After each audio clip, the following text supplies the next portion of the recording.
Hello. Tonight I want to delve into a subject that we've talked about over the years. The church has talked about it, and of course, Messianics have delved into it too, and that's the 10 lost tribes, the alleged 10 lost tribes of Israel. Are they lost? Well, no, God knows exactly where they are. Will they ever be restored? Yes, they're going to be grafted in again to the good olive tree. But has that process already begun? It's interesting because we're not really hearing a lot about this in the news. But I want to tell you something that happened 25 years ago at the House of Judah. And one of those lost tribes was found. And I don't know if you know this story. So let us begin. The tribe of Manasseh returns.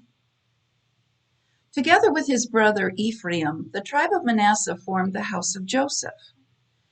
In the biblical account, Manasseh was part of a loose confederation of Israelites converging after Joshua's conquest of the land. However, with the accession, the taking of the throne, Rehoboam, King David's grandson, the northern tribes split from the house of Judah to form the northern kingdom. Manasseh was a member of the kingdom until it was conquered by Assyria and its population was taken to exile. From that time, the tribe of Manasseh has been counted among the 10 lost tribes of Israel. During this diaspora, which means Hebrew for the scattering, Manasseh's children became shepherds and idol worshippers. Eventually, they were forced to convert to Islam due to the Islamic conquests over the region. And by this time, they were called Manasseh. But because they spoke Hebrew, they were also referred to as Semitic speakers. Throughout this entire period, Manasseh retained its Hebrew Torah scroll along with the elders and the priests. According to history, the members of Manasseh were eventually banished from their caves, and their Torah scroll was confiscated by the Chinese. But the priests of the tribe of Manasseh continued to hand down their traditions orally, including their ritual observances. They had kept the custom of circumcision and observed holy days very similar to the Jewish feasts. They even practiced the Levirate marriage, where the younger brother had to marry the older brother's widow to keep the name in the family. Manasseh eventually settled in and around the country of Burma. One afternoon, a woman came to the house of Judah because she had heard of our messianic products and fare and the weekly Torah readings. Her name was Lydia, and she had recently returned from a missionary trip to Burma in search of the lost tribe of Manasseh. She proceeded to tell me that the group had indeed found a Burmese tribe of observant Jews. Wow. And they called themselves Manasseh. She had actually seen their 1,000-year-old Torah scroll.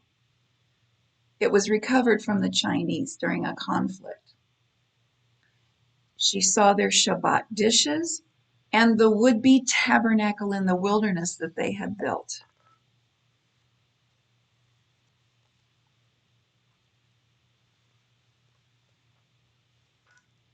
Lydia met the priest who led the celebrations of the feasts. She remarked that to her, this was a valid sign that we were in the end of days. I was just amazed, and I invited Lydia to share her discoveries with the Kehalat at the next Shabbat meeting, and she agreed. She came and shared what she had discovered and seen in the land of Burma and met with the tribe of Manasseh. And it was a time of great joy and celebration for all of us, a true simcha. When you see these signs begin to happen, look up and lift up your head, for your redemption draws nigh. Now, I hope I can get this up here. I put a picture of the tribe she brought with her. See if I can get it.